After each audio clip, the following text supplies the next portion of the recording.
பட்டாணியை வந்து நம்ம அரைச்சி எடுத்துக்க போகிறோம். இது நைட்டே ஊற வச்சாச்சு. காய்ஸ், அந்த பட்டாணி வந்து அரைச்சி எடுத்துட்டோம். வெறும் பச்சை பட்டாணியில் தான் வடை.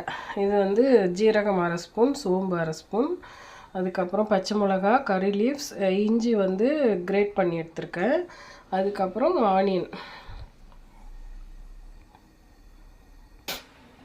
காய்ஸ், எல்லாத்தையும் மிக்ஸ் பண்ணி எடுத்துட்டோம்.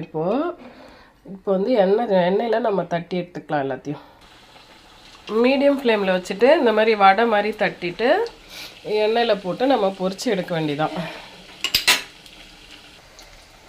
நம்ம வந்து பொரித்து எடுத்துட்டோம் இந்த க்ரீன் பீஸ் வடை. ஆக்சுவலாக இந்த ரெசிபி வந்து எங்கள் ஃப்ரெண்ட்ஸ் எல்லாம் நாங்கள் டூர் போயிருந்த போது அங்கே வந்து அவங்க அந்த குக்கிங் சர்வீஸில் வந்து ஒரு சேட்டா பண்ணி கொடுத்தாரு. அவருக்கு தான் தேங்க்யூ சொல்லணும். பட் ஆனியன் சேர்த்தாரான்னு நான் மறந்துட்டேன். பட் நான் சேர்த்துருக்கேன். ட்ரை